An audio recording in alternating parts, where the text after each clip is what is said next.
Speaker महोदया, मुझे बोलने का मौका देने के लिए आपका शुक्रिया अदा करती हूँ। आज हम यहाँ 75 साल पहले आज ही के दिन भारत छोड़ो आंदोलन की यादों को ताज़ा करने के लिए एकत्रित हुए। मुझे गर्व है कि मैं इस महान साधन में खड़ी होकर इंडियन नेशनल कांग्रेस के अनेक बहादुर महिला पुरुष कार्यकर्ताओं को श्रद्धांजलि दे रही हूँ, जिन्होंने इस आंदोलन में भाग लिया और हमारी आज़ादी के लिए बेमिसाल कुर्बानियाँ दी। 8 अगस्त 1942 को मुंबई में महात्मा गांधी के आह्वान पर अखिल भारतीय कांग्रेस कमेटी ने जवाहरलाल नेहरू द्वारा प्रस्तावित और सरदार पटेल द्वारा समर्थक संकल्प को स्वीकार किया, जिसमें अंग्रेजी हुकूमत से देश छोड़ने को कहा गया था। भारत छोड़ो, क्विट इंडिया। इस संकल्प के पारित होने के बाद महात्मा गांधी ने अपने भाषण के अंत में जो कहा, मैं उसे दोहरा रही हूँ। उनके शब्दों में, मैंने कांग्रेस को प्रतिज्ञा दिलाई है कि कांग्रेस करे या मरे। इन शब्दों ने पूरे देश को उत्तेजित कर दिया। अंग्रेजी सरकार ने वर्किंग कमेटी के सभी सदस्यों और अनगिनत कांग्रेस कार्यकर्ताओं को तुरंत गिरफ्तार कर दिया। हजारों लोगों को 1945 का दूसरा विश्व युद्ध खत्म होने तक जेल में बंद रखा गया। जवाहरलाल नेहरू ने जेल में अपना सबसे लंबा समय बिताया और कुछ कांग्रेस कार्यकर्ता बीमारी के वजह से जेल से जिंदा भी बाहर नहीं आ सके। इस आंदोलन को जारी रखने के लिए देश भर में अनगिनत महिला और पुरुष को अंडरग्राउंड होना पड़ा। अंग्रेजी हुकूमत ने क्रूरतापूर्वक दमन किया, कार्यकर्ताओं पर गोलियां बरसाई। हर हफ्ते दर्जनों लोग मारे गए। उनके आदेशों को नहीं मानने वालों पर कोरे बरसाए गए। राष्ट्रवादी अखबारों पर पाबंदी लगाई गई और उन्हें बंद भी कराया गया। सत्याग्रहियों को डराने और धमकाने की कोशिश में पुलिस द्वारा महिलाओं का उत्पीड़न किया गया। कैदियों की बर्बरतापूर्वक पिटाई की गई या उन्हें बर्फ की सिल्लियों पर नंगा करके तब तक लौटने को मजबूर किया गया जब तक कि वे बेहोश नहीं हो गए। यही नहीं, प्रदर्शनकारी नागरिकों पर हवाई फायरिंग भी की गई। उसके बावजूद प्रदर्शनकारी निडर रहे और वे झुके नहीं। भारत छोड़ो आंदोलन हमारी आज़ादी की लड़ाई में क्रांतिकारी परिवर्तन की मिसाल बन गया, लेकिन इसके लिए हमें अनगिनत कुर्बानियाँ देनी पड़ी। आज वही कुर्बानियाँ हमें एक मौका देती हैं जब हम उन्हें आभार के साथ याद करें और उनके प्रति सम्मान दिखाएं। आज जब हम उन शहीदों को नमन कर रहे हैं जो स्वतंत्रता संग्राम में सबसे अगली कतार में रहे, हमें यह नहीं भूलना चाहिए कि उस दौर में ऐसे संगठन और व्यक्ति भी थे जिन्होंने भारत छोड़ो आंदोलन का विरोध किया था। इन तत्वों का हमारे देश को आज़ादी दिलाने में कोई योगदान नहीं रहा। महोदया, मुझे लगता है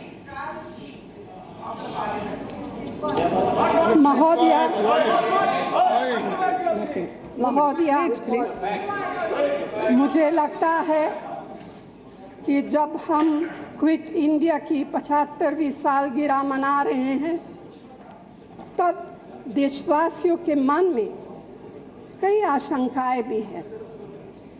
ये एहसास गहरा होता जा रहा है कि क्या अंधकार की शक्तियां हमारे बीच फिर तेजी से उभर नहीं रही? क्या जहां आज़ादी का माहौल था वहां भय नहीं फैल रहा है? क्या जनतंत्र की उस बुनियाद को नष्ट करने की कोशिश नहीं हो रही है? जो विचारों की आज़ादी, स्वेच्छा की आज़ादी, आस्था और समानता की आज़ादी, सामाजिक न्याय की आज़ादी और जो कानून सम्मत व्यवस्था पर आधारित है। महोदया, भारत छोड़ो आंदोलन की सालगिरह का समारोह हम सबको इस बात की याद दिलाता है कि हम भारत के विचार को एक संकीर्ण मानसिकता वाले, विभाजनकारी और सांप्रदायिक सोच का कैदी ना तो बनने दे सकते हैं, न ही बनने देंगे। महात्मा गांधी के नेतृत्व में हमारी स्वतंत्रता सेनानियों ने एक समावेशी, बहुलतावादी, लोकतांत्रिक और न्याय संगत भारत के लिए लड़ाई लड़ी। यह एक ऐसा विचार था जिसे उन्होंने हमारे संविधान में स्थापित किया। दृष्टि पर आज नफरत और विभाजन की राजनीति के बादल छा गए हैं। ऐसा लगता है कि सेक्युलर, लोकतांत्रिक और उदारवादी मूल्य खतरे में पड़ते जा रहे हैं। पब्लिक स्पेस में असहमति, बहस और विचारों की विभिन्नता की गुंजाइश कम होती जा रही है। कई बार कानून के राज पर भी गैर कानूनी शक्तियां हावी दिखाई देती है। महोदया, भारत छोड़ो आंदोलन एक यादगार है जो हम सबको प्रेरणा देती है कि अगर हमें अपनी आज़ादी को सुरक्षित रखना है तो हमें हर तरह की दमनकारी शक्ति के खिलाफ संघर्ष करना होगा, चाहे वे कितनी भी समर्थ या सक्षम हो। हमें आज भी उस भारत के लिए लड़ना है जिस भारत में हम विश्वास करते हैं, जो भारत हमें प्यारा है, जिस भारत में जन जन आज़ाद है और उसकी आज़ादी निर्विवाद है। आपको बहुत बहुत शुक्रिया, धन्यवाद। जय हिंद। श्री एम थंबीदुराई जी।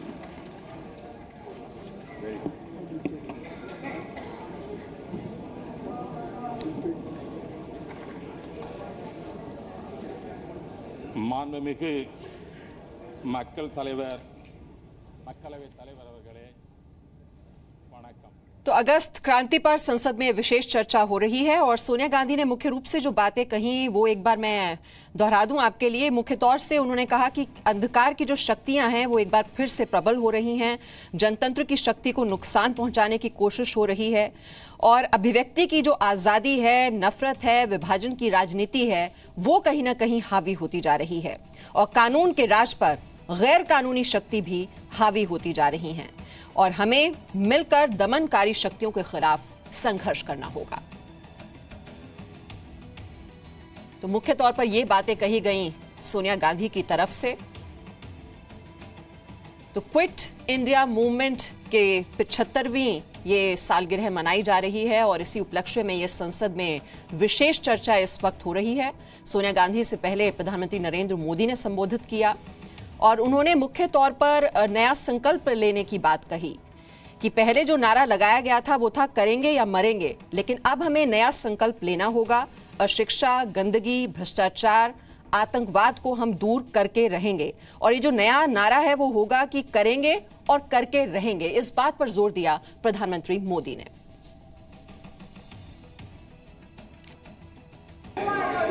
मुझे लगता है कि जब हम क्विट इंडिया की 75वीं सालगिरह मना रहे हैं तब देशवासियों के मन में कई आशंकाएं भी हैं। ये एहसास गहरा होता जा रहा है कि क्या अंधकार की शक्तियां हमारे बीच फिर तेजी से उभर नहीं रही? क्या जहां आज़ादी का माहौल था वहां भय नहीं फैल रहा है? क्या जनतंत्र की उस बुनियाद को नष्ट करने की कोशिश नहीं हो रही है? जो विचारों की आज़ादी, स्वेच्छा की आज़ादी, आस्था और समानता की आज़ादी, सामाजिक न्याय की आज़ादी और जो कानून सम्मत व्यवस्था पर आधारित है।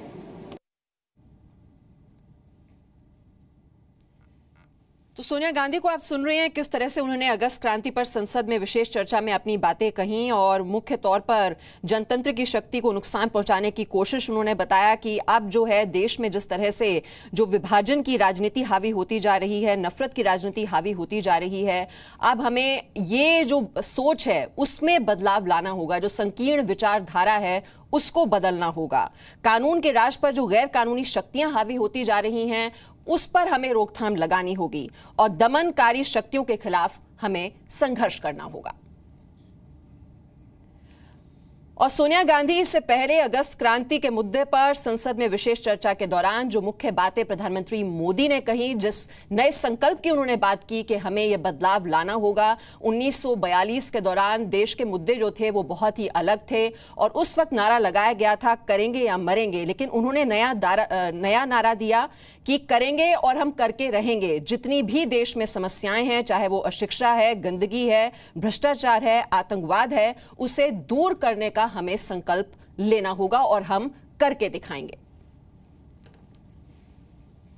देश के राजनीतिक नेतृत्व अपनी प्रतिबद्धता के कारण इतना बड़ा काम कर लेती है और दुनिया के लिए अजूबा है। जीएसटी विश्व के लिए बहुत बड़ा अजूबा है। उसके स्केल को देख करके हुए अगर ये देश ये कर सकता है तो और भी सारे निर्णय ये देश मिलकर करके कर सकता है। और 125 करोड़ देशवासियों के प्रतिनिधि के रूप में 125 करोड़ देशवासियों को साथ लेकर के 2022 को संकल्प लेकर के अगर हम चलेंगे, मुझे विश्वास है कि जो परिणाम हमें लाना है और वो परिणाम हम लाके रहेंगे। महात्मा गांधी ने नारा दिया था करो या मरो। उस समय का सूत्र था करेंगे या मरेंगे। आज 2017 में 2022 को भारत कैसा हो ये संकल्प लेकर के अगर चलना है तो हम लोगों को भी हम सब मिलकर के देश से भ्रष्टाचार दूर करेंगे और करके रहेंगे। हम सभी मिलकर गरीबों को उनका अधिकार दिलाएंगे और दिलाकर रहेंगे। हम सभी मिलकर नौजवानों को स्वरोजगार के और अवसर देंगे और देकर रहेंगे। हम सभी मिलकर देश से कुपोषण की समस्या को खत्म करेंगे और करके रहेंगे। हम सभी मिलकर महिलाओं को आगे बढ़ने से रोकने वाली बेड़ियों को खत्म करेंगे और करके रहेंगे। हम सभी मिलकर देश से अशिक्षा खत्म करेंगे और करके रहेंगे। और कोई बहुत विषय हो सकते हैं, लेकिन अगर उस समय का मंत्र था करेंगे या मरेंगे तो आजाद हिंदुस्तान में 75 साल वाला आजादी का पर्व मनाने की और आगे बढ़ रहे हैं। तब करेंगे और करके रहेंगे इस संकल्प को लेकर के हम आगे बढ़ेंगे।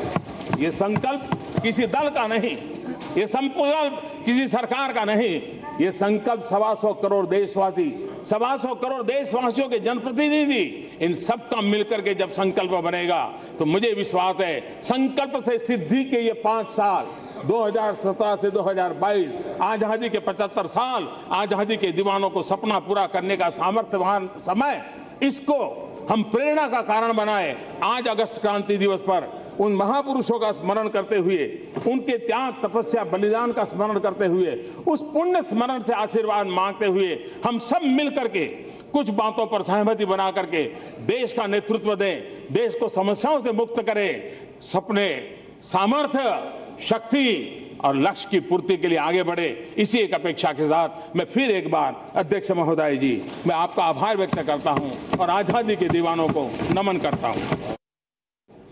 भारत छोड़ो आंदोलन की सालगिरह का समारोह हम सबको इस बात की याद दिलाता है कि हम भारत के विचार को एक संकीर्ण मानसिकता वाले, विभाजनकारी और सांप्रदायिक सोच का कैदी ना तो बनने दे सकते हैं, न ही बनने देंगे।